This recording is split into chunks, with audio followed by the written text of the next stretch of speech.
यह चैनल केवल मनोरंजन के लिए है। हम किसी भी तरह के अंधविश्वास को बढ़ावा नहीं देते। रात के लगभग 10 बजे का समय था। आसमान में काले बादल घिरे हुए थे और हल्की हल्की बारिश शुरू हो चुकी थी।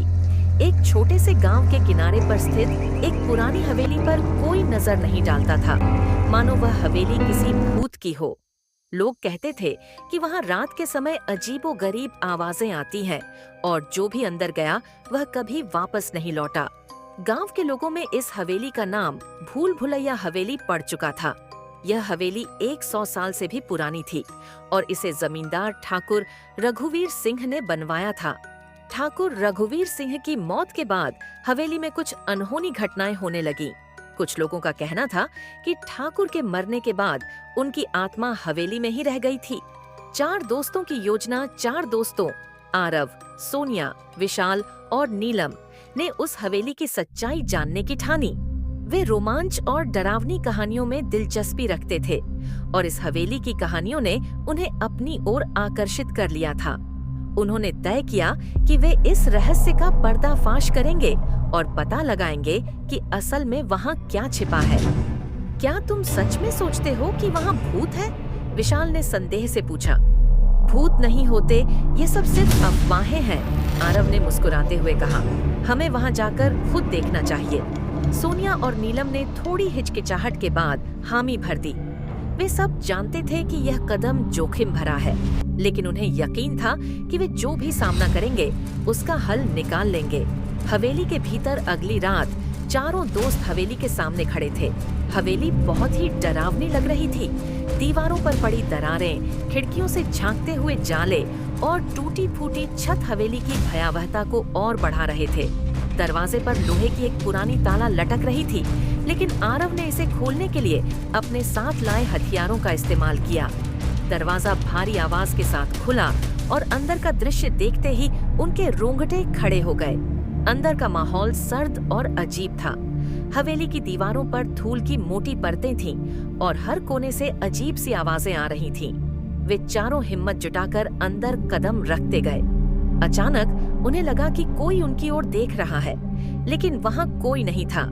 हवेली की पहली मंजिल वे चारों पहले मंजिल की ओर बढ़ने लगे। हर कदम के साथ हवेली और भी डरावनी होती जा रही थी। जैसे ही वे ऊपर पहुंचे, एक पुरानी सीढ़ी टूट गई और विशाल ने खुद को बचाने के लिए दीवार का सहारा लिया।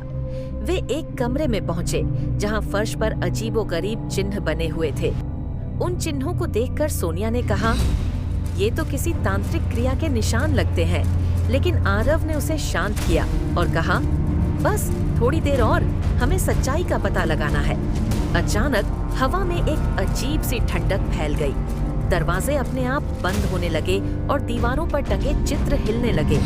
चारों दोस्तों के दिलों में डर समाने लगा, लेकिन वे अभी भी वहां से भागने के बजाय आगे बढ़ते रहे। भूतिया गतिविधियां, और जब वे अगले कमरे में पहुंचे तो उन्हें अचानक लगा कि कमरे का तापमान तेजी से गिरने लगा है।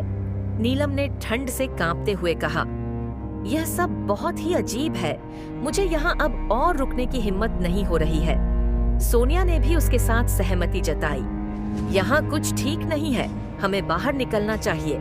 आरव ने स्थिति को संभालने की कोशिश की, लेकिन तभी अचानक कमरे की बत्तियां तेजी से जलने और बुझने लगीं। दीवारों पर परछाइयां चलने लगीं और एक चीखती हुई आवाज सुनाई दी, जैसे कोई मदद के लिए पुकार रहा हो। यह आवाज हवेली के सबसे ऊपर के कमरे से आ रही थी। टॉप फ्लोर का रहस्य आखिरकार चारों दोस्त किसी तरह से हिम्मत जुटाकर टॉप फ्लोर पर पहुंचे। वहां एक बड़ा कमरा था, जिसमें एक पुरानी कुर्सी पर एक किताब रखी हुई थी। किताब के चारों ओर खून के धब्बे थे और जैसे ही विशाल ने किताब उठाई, कमरे का दरवाजा जोर से बंद हो गया। सब चौंक गए और कमरे में हलचल मच गई। बाहर खिड़की के पास से एक परछाई गुजरती दिखी। परछाई साफ नहीं थी, मगर उसकी आकृति मानवीय थी। वह परछाई धीरे धीरे हवेली के अंदर बढ़ने लगी। चारों दोस्त भयभीत होकर दरवाजे की ओर भागने लगे, लेकिन दरवाजा अंदर से बंद था। आरव ने बुदबुदाते हुए कहा, यह कैसे हो सकता है? हमने तो इसे बंद नहीं किया था। तभी सोनिया की नजर किताब पर पड़ी उसने धीरे से किताब को खोलते हुए देखा कि उसमें ठाकुर रघुवीर सिंह की तस्वीर थी और उसकी मौत की तारीख उसी दिन की थी जिस दिन वे चारों हवेली में आए थे। असली सच सच सामने था। ठाकुर की आत्मा उस हवेली में कैद थी और जो कोई भी उसकी किताब को छूता वह आत्मा उसे अपना शिकार बना लेती। चारों दोस्तों ने महसूस किया कि वे भी अब उस आत्मा के जाल में फंस चुके हैं। हवेली के अंदर की हर चीज उनकी नजरों के सामने घूमने लगी और दरवाजे पर किसी अदृश्य शक्ति ने उन्हें खींचना शुरू कर दिया। हमें यहाँ से निकलना होगा, नहीं तो हम भी यहीं फंस जाएंगे, नीलम चिल्लाई। विशाल ने दरवाजे को जोर से धक्का दिया, लेकिन वह नहीं खुला।